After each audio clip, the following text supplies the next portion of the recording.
So you might be rolling your eyes clicking on this video because obviously Duessel can solo Fire Emblem the Sacred Stones, right? He's a pre-promote who comes with some of the best bases in the game and would rival Seth in terms of dominance if it weren't for his later availability in this game. But this video might end up surprising you a little bit, so don't click off right away, and trust me, we're about to go on quite an interesting journey. Without further ado, in today's video, we're aiming to find out if you can beat Fire Emblem the Sacred Stones using only Duessel. So before I break down the run, let's take a look at our rule set, and it's quite simple. I play on hard mode, I can't use cheats or glitches, I can only use a single healing item per map, unless that extra healing item is obtained through enemy drops or any other natural means. Since the convoy is banned simply for grabbing more healing items, I can however use the convoy to grab weapons and other items. That is allowed. Alright, now that that is out of the way, let's see how this old boy functions in FE8 solo running. So it's no surprise to anyone watching when I say Duessel has some of the best base stats in this game. He joins at a late portion of the game as a level 8 or 10 depending on the routes pre-promote. His entire goal is to feel dominant and to be a good addition to any squad that requires a little bit of an extra oomph. But for the purpose of this video, we will be using his Ephraim route stats, as we've done previously in this series with characters with two different stat lines that can differ due to their join time being different in Eirika and Ephraim route. The reason is simple: at level 8, Duessel gets a few more levels to grow and allowing him to reach his final form. But also, because he joins at level 10 on Eirika route, his stats become a range between different values, and that's kind of annoying to calculate and determine for these runs, so I'd rather just take the flat stats as it is much simpler for me. But in terms of stats, Duessel starts with the highest base HP, strength, and defense in the game, so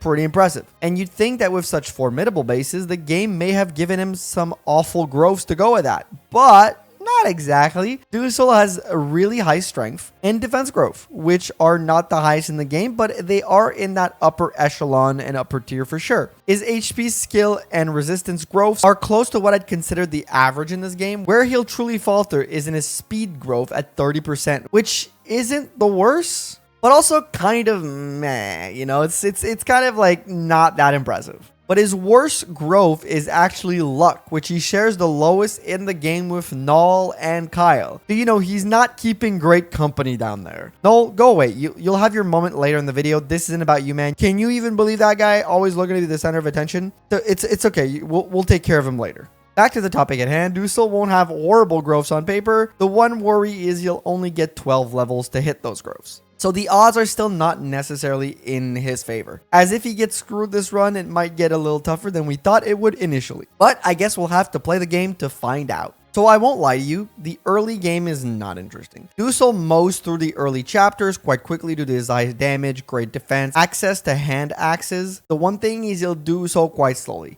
He does start with 6 movement, which is good, but compared to other mounted unit is low. So he'll move better than an unpromoted unit, but I'm not expecting it to beat speed records at this point. Other thing to note is Duessel starts with A rank in all 3 melee weapon types. So you can kind of get your pick of the litter when it comes to the legendary weapon you want. Either Vidofnir, which gives more defense but has the lowest base damage, Adalma, which is kind of the middle ground between both weapons, has good damage and gives you extra resistance with Duessel, which Duessel could very well leverage against late game magic users. Or my personal favorite, Garm, which might be the heaviest but has the highest base damage and gives extra speed, which might also be essential for Duessel. With a base speed of 12 and a growth of 30%, he might not make it to the higher benchmark of speed that we would like to have for this run, and that is necessary for the Demon King, but we'll get to that portion of the game in due time. I will be picking Garm though, as getting S rank in axes will make hand axes slightly more accurate, and I just love Garm. It's my favorite legendary weapon in this game, so I really do like to use it, and it's been a little bit since I've used it in a run, so the mighty Garm makes a comeback in today's video. So we're going to speed through the early game as Duessel will do some pure domination, of course. We'll pick up the secret book and Draco Shield from chapter 5, as stat boosters are quite important for pre-promote runs, as we've been over in a previous video. Since you don't get many level ups to grow, you kind of want to pad those stats with those stat boosters as much as you can. On chapter 8, we'll pick up the angelic robe,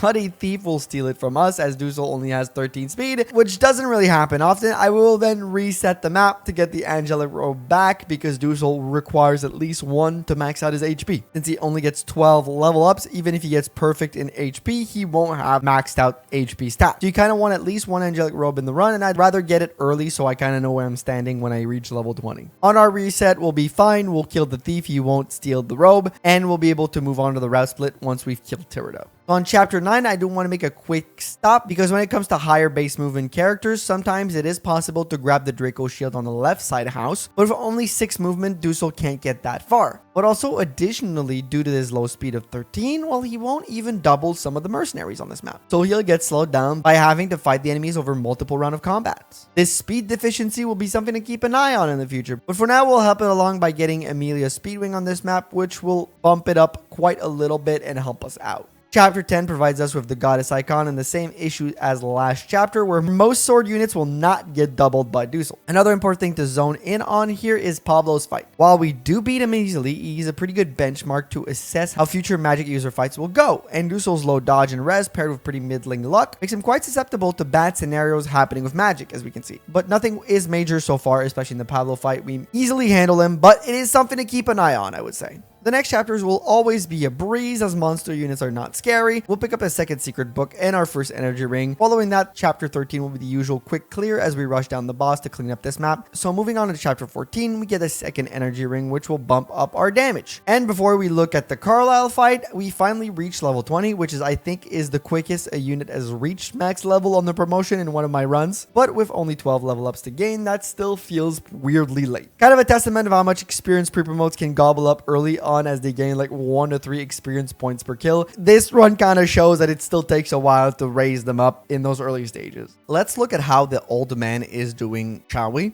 So first things first, HP is looking good. Considering we got an angelic robe, he is 2 points over his average, so that's pretty good. But that will be the only stat that is over the average, as most of his other stats we weren't so lucky with. His strength, considering 2 energy rings, is 3 points under where we'd like it, so really bad. His skill, considering 2 secret books, is 2 points under. His speed, considering 1 speed wing, is 1 point under. And all his other base stats are like right on the average. We'll just say this is a bad Duessel. Not that far from the average, but 3 points under in strength is a little crazy. Will he be fine? Well, there's only really one way to find out, and a lot of people might be thinking why you don't use simply just reset now, given that he didn't even reach the average.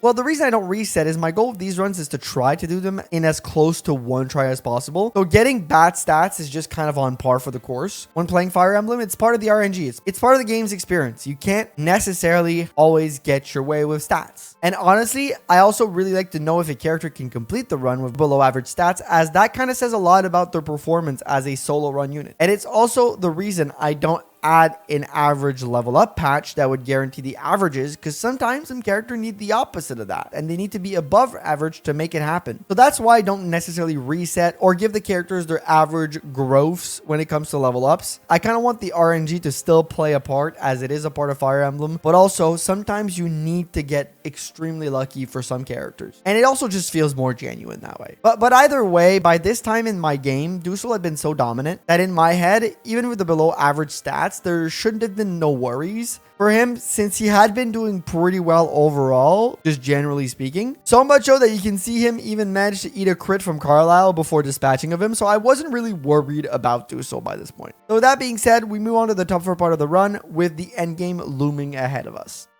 So when it comes to chapter 15, things won't get much harder than they have so far. We'll aim at grabbing both the boots and the body ring for sure. Those are the 2 things we want on this map. Our main goal, once again, is to get at least the boots before we have to save Ephraim on the left. But before that, our friend Noel has a message for all of you, and it's a pretty simple one.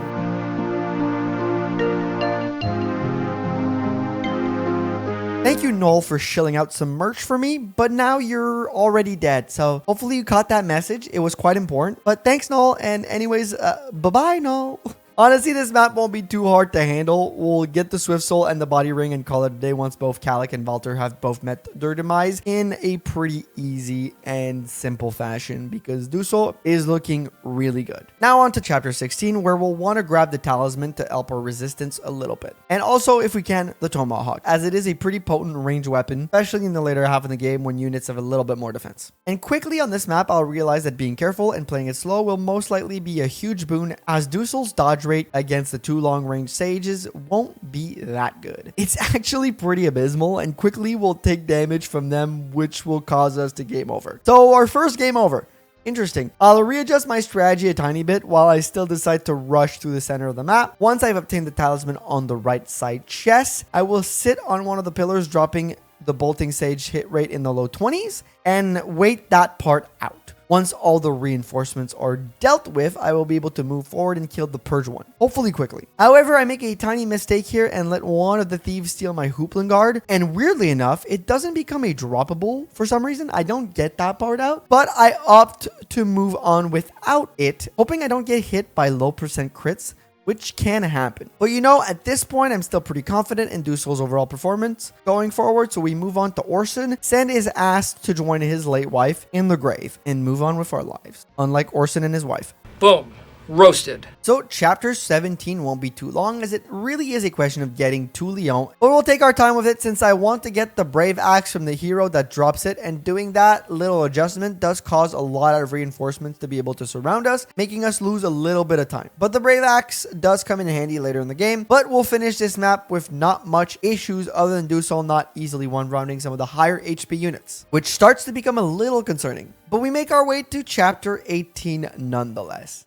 And this one isn't gonna be a walk in the park. Between Duessel's poor resistance and very low speed, dodging won't be easy, like at all. And we'll get a few game overs in the process. The main issue will be to not get stoned. Smoke weed every day. Poor puns aside, because using pure water, Duessel can somewhat handle some of the damage, and using our normal strategy of going to the bottom of the map and hiding as long as possible to force the Gorgon that spawned from the eggs to die from walking over the little tiles, I'll be able to do generally pretty good. But yeah, we'll get hit by stone quite often, even when equipping Garm, to get a slightly better dodge chance. In most runs, it would be enough, but in this one, we'll need a little bit more luck for it to work, because the hit rates are still a little too high even with the extra speed. As you can see, stone hitting in the mid 40s is quite the terrifying sight. I'll even make it to the boss a few times, but the hit rate of that Gorgon is even much better. So you'll see that I don't get lucky enough, because at the end of the day, no matter how much kiting I do, it really just comes down to stone luck. And as I've gone over in my previous videos, it is very much possible to manipulate the Gorgons to use stone as little as possible using a melee weapon like Garm, and then use some healing items. But sometimes the odds are pretty heavily against you. And this is the case for Duessel right here. But all in all, I'll spend about 70 minutes of real life time at 3 times speeds on this map. But good old bashing your head against the wall ends up working. And on my winning attempt, I handle the final boss by baiting it to stand on a fire tile, getting that one lucky dodge. And then I just run away, let it die to fire thanks to the boots and the 8 total movements it provides. It can die there while I handle her slightly less scary contemporaries. And this is a very important lesson for the people in the comments that have been saying in a couple of the past videos that boots aren't that important and movement isn't that important in this run. This map proves the opposite, because getting out of the 3 range of the Gorgon shows that having boots is pretty important for 6 movement units. And also, it's also helpful in like chapter 19 to rush down Reeve and chapter 17 to rush down Lyon, and any map where you got to get to a certain objective. Honestly, I think movement is actually much more valuable in solo runs than some commenters give it credit for. But either way, I digress here. Let's move on to chapter 18.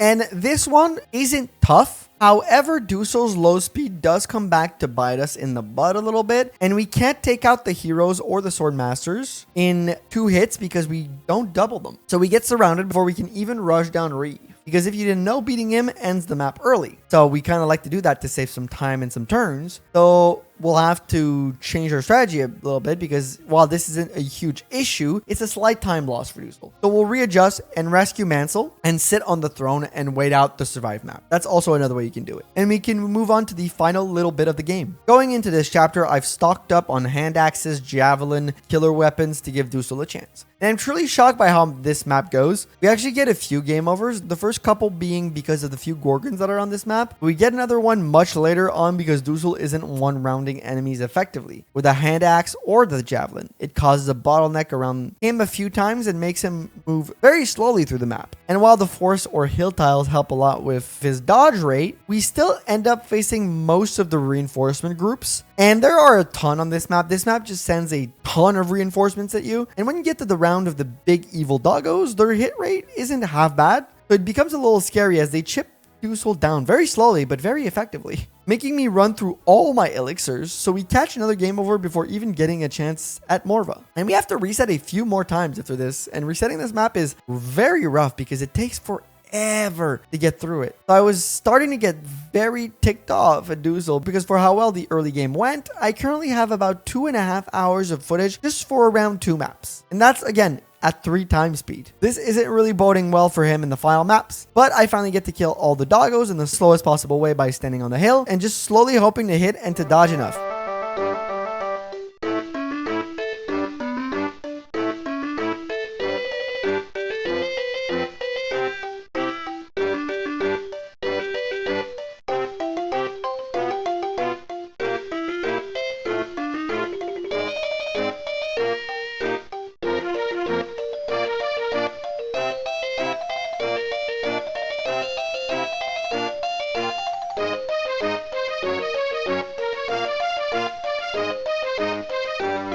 Yeah, this sucked. But we get to Morva, and comparatively, he is quite an easy time thanks to Garm. We move on to the final chapter. Let's hope for some luck here, shall we?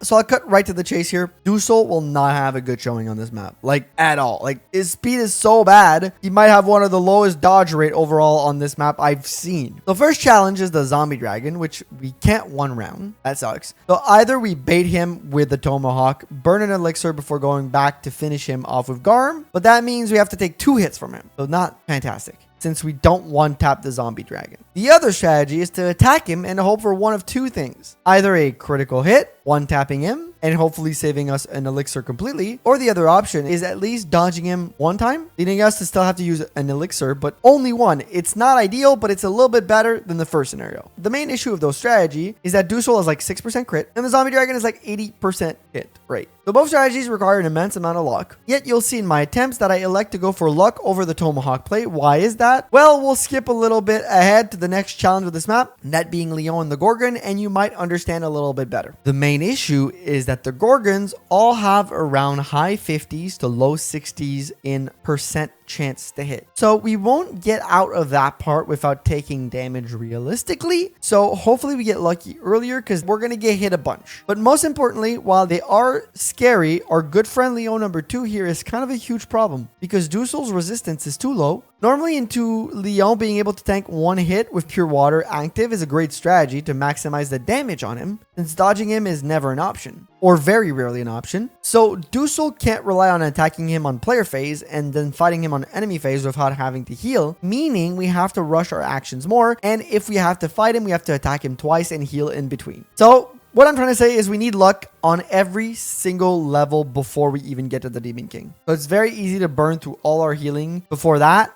And usually you do want a little bit of healing for the Demon King, which is why in these attempts you might see more than once that I'll simply rush Leon and hope for insane luck instead of taking out the Gorgons to keep some elixir and not waste them before the Demon King, since our speed is a little low and there is a chance we don't double him. Since for those who don't know, the Demon King on hard mode has a chance to roll 18 or 19 speed. While with Duessel's speed of 17, using Garm's plus 5 bonus, that only brings up to 22, which means that we can only double him if he rolls 18 speed instead of 19, since you need more than 4 speed than your opponent to be able to double in the GBA games. So elixirs are needed like as much as possible. And instead of telling you how painful this portion of the run was with Duessel, let me like show you, a picture's worth 1,000 words. So again, a silly little video montage is worth way much more.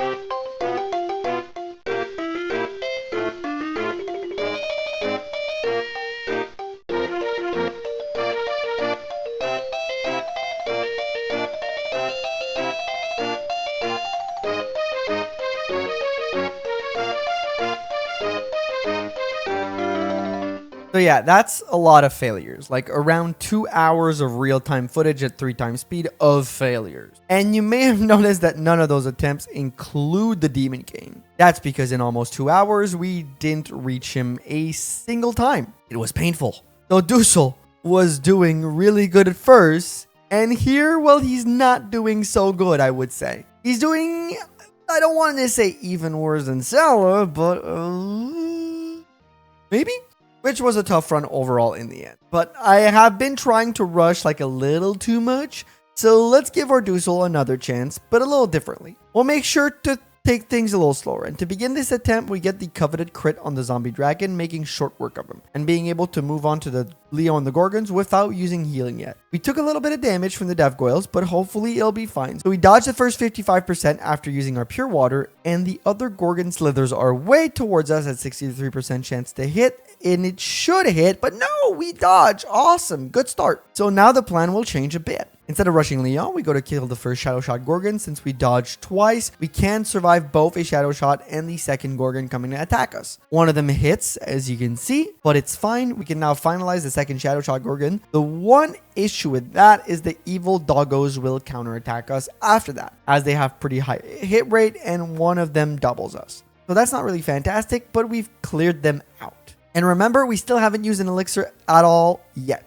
Now it's simply a matter of killing the 2-stone Gorgon, which isn't much of an issue given Garm's existence. And now that that is done, we are healed up, we have 2 elixirs in our bank, we can face Leon safely. And here you'll see me debate crit rate over the big Garm damage, but I end up using Garm instead, as I feel it's a much safer pick than to bank on crits. And crits might make us use more than one elixir. Using Garms and the Brave Axe, we fight Leon, and we don't miss on our first enemy phase, and on the second we don't either. So with 7 HP left, we land the killing blow, making it to the Demon King for the first time. Alright, let's see how it goes. Unfortunately, he didn't roll low on speed, so we do not double him. But 29 damage isn't bad at all. We're going to need some luck though, but the big victory here is that we can tank 2 hits at 25 damage apiece. So this will be doable. We hit that first hit and don't dodge. His friends spawn, and we have about 1 million threat that could kill Ephraim. So I back up and kill the centaur with the halberd and get attacked by literally everything. The spider hits us and poisons us, but no other issues arise right away. We don't manage to kill the centaur right away due to our lowest strength with the hand axe. So the enemy attacks and we get hit by both rune swords. Very fun for us right now. Alright, the evil eye approaches, 46% chance to hit. We dodge, it would have killed. Now the dev girl, 43%. We also dodge with 20 damage. We would have died there. And the halberd on the centaur with 39% chance to hit hits us. It's crazy that everything that was attacking us there either had super effective damage or attacked our res. That was really unfortunate for Duessel. And yeah, the Demon King didn't kill us. It was his summons. And we were so close, but to be honest, I doubt we even had him in that fight. It would have been very close at least. At least we finally got to this point, which means that if we get extremely lucky again, this might be possible. It does give us a lot of information about how this could go. And your next question might be, do we get very lucky again? And the unfortunate answer is no, we don't. In about another hour of banging my head against a wall, nothing breaks through. I don't even make it back to the Demon King even once. And you may be wondering why I keep torturing myself. Well, my reasoning is that in this run, even with this poor version of Duessel, on paper, technically possible. And the later parts of the run were so painful that even with an average Duessel, it won't be that much easier to get through. Yes, it'll be a slightly easier, but they were really awful to get through once. I don't really want to go through them again. So I might just suffer through this bad version, right? And eventually I'll get it. That's kind of my logic at the point. But no, it just doesn't happen. I don't get it ever. I don't get back to the Demon King. I keep dying in some other way before. And eventually I convince myself that this might be just the time to reset. I've done everything that is possible to give him a chance. And in this current form, he's a little bit behind on speed, which honestly, with one more speed, it becomes a slightly little bit more consistent for the Demon King. It doesn't help me out before that. Like all those hit rates will still be above 50, which will still cause a lot of issues. But if I can at least get a little bit more speed for the Demon King, once I get there, I can probably close it out. The extra little bit of strength could help. It's not major, but maybe I get a blessed Duessel in this following attempt, right? And this decision took me a while to make. My first recording of this run is all the way back in June, and it's now August when you're seeing this video. So it means that I was stuck on this final map for a few weeks before I eventually went for the reset. And I won't show you the run in its entirety again, but I will show you our new and improved Duessel.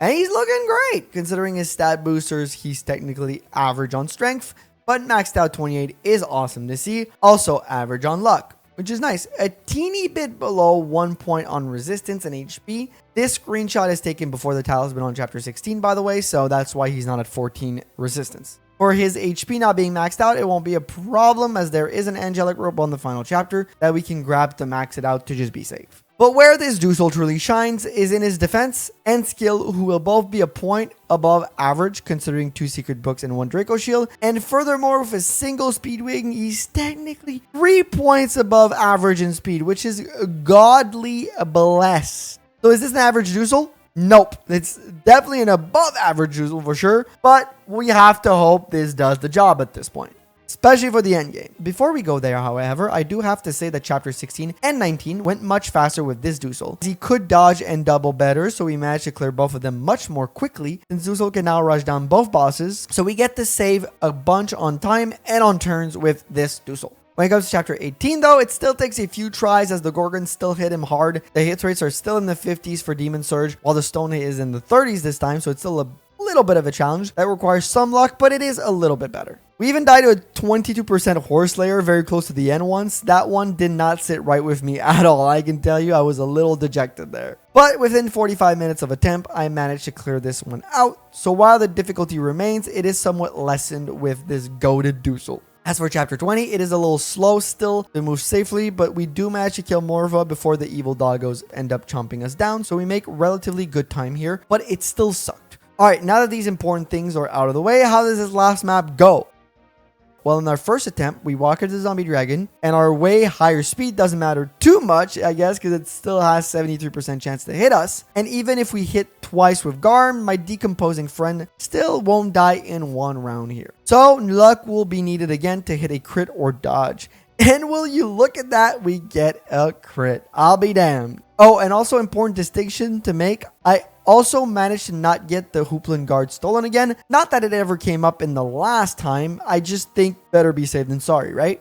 And after that, we make it to the Gorgons with a little bit of damage going, but nothing we can't take care of before clearing them out. We dodge a shadow shot, but we don't get so lucky with the demon surge, where we get hit, but a nice crit from Duessel clears that one out. We managed to clear out the second demon shot despite a miss on our end, and Duessel keeps being lucky enough to dodge the shadow shot Gorgon, who we clear out before taking on the doggos, who will be less of a problem now that they don't double me anymore. Alright, a quick clear of stone Gorgons later, and we get to face off Leo number 2. How does that go? Alright, we'll go up to Leo, and here you'll see me considering Garm, 22 damage a pot with 6% chance to crit, 83% chance to hit on his side, and 41 damage. I will use an elixir here and wait it out on the enemy phase. It's not a really smart decision, as Duessel will still get killed by 2 Leonids even with the pure water used, as you see 34 damage here, but you know, let's hope for the best. We hit with 22 at first. He also hits us. He's at 31 HP right now. We have 26 left. 2 hits of Garm would kill, but you see me drop out the Tomahawk to go get the Brave Axe out in the convoy, where I attack him twice, 4 times 12. That should kill 2 times 22. They both get us where we need to go. We have to use an elixir either way because we took enough damage. So either way, we have 1 elixir left.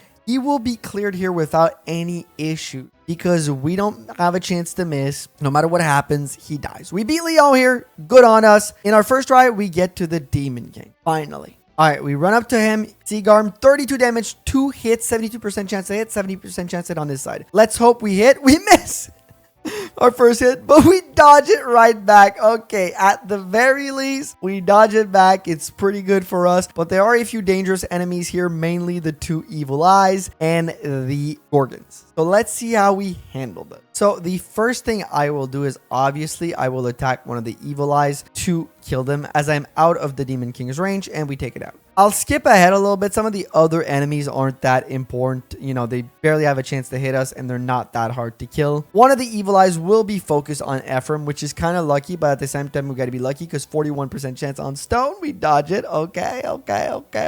I really am terrified at that Gorgon getting hit by stone. So what we'll do is we'll back it up, try to get in a range where it will attack us from range, equip Garm, and pure water. The one mistake we make here is that the melee units move first as the evil eye attack Ephraim, so the Gorgon is forced to go through range. So we still get attacked by stone. We dodge, but if we would place ourselves a little differently, we would have probably been attacked by Demon Surge instead of the stone, because we would put ourselves at 2 range with no counter attack possibility. The enemy Gorgons tend to like that in their AI. We go with the Brave Axe here to take it out quickly. 2 hits, dead, no more worries anymore. The other units we can take out of pretty easily. The one issue will be kiting around the evil eye. Ephraim has enough elixirs to heal himself in the back, so as it attacks, we just need to kite it in a way that we can put it out of the range of the Demon King to kill it, to then go to the Demon King. But that won't be too much of an issue, so I'll skip ahead to the Demon King. All right, so here we go. We just don't really want to miss here. That's the big thing. 32 again. We go for the attack. We hit our first one. It attacks us right back, and it hits us. We attack it the second time and we hit. It's got 24 HP. At this point, we still have our elixir. It should be pretty academic. That dodge that we got earlier is huge. It does hit us again. And I'm thinking about going for the hit there. And I'm like, no. I got to walk out. I got to use my final elixir. I can't go for style points. If I miss here and have to reset, I will be losing my mind. So instead of losing my mind and destroying my keyboard, I decide to back up,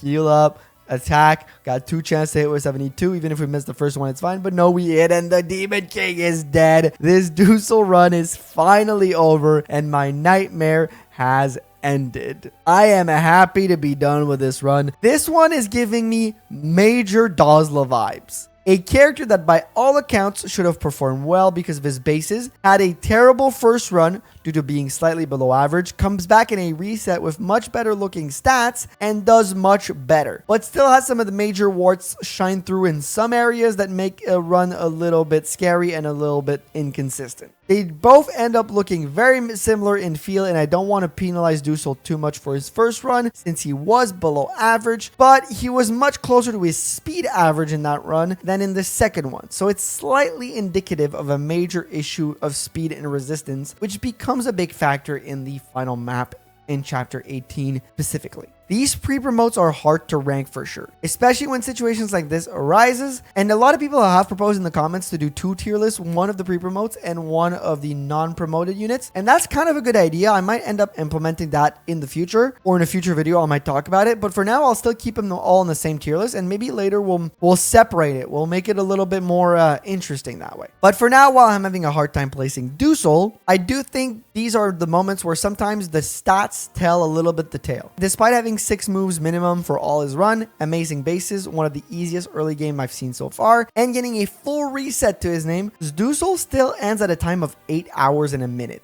and 384 turns, which aren't awful, but they're also kind of in the middle of the pack. So it tells me that while he's doing good, he does it pretty slowly. He can't do it speedily like the Flyers or like even Arthur, who while does it in a lot of turns, does it in a very low time. So for me, that kind of settles it. Duessel will go in the mid tier, to which I decide to make a little adjustment. I push Franz down below Duessel, just above Ross, and then I'll place Duessel right under Duessel and Duessel at the top of that tier. Because while Duessel did get a reset and had one of the most awful final maps, other than like Salah, he still ended up pretty speedy with some of the skips he managed to do due to his class. So both these bearded axe using bastards will find themselves chilling at the top of that middle tier, right above Franz and Ross. I'm sure you will all disagree in the comments, as usual, but feel free to voice your opinion, as sometimes it does allow to move some people around. Look at Salah. He's in a better place now. Either way, thank you all for watching. Before I let you all go, though, I have a little announcement. This Sunday, August the 10th, I will be live right here on YouTube with a very special Null cosplay stream. On this stream, we'll have a lot of cool things planned, but the main event will be me doing a full Iron Man where every single unit has been switched for Null, which will be very interesting. The stream will be going on for 24 hours, so if you want to see that, come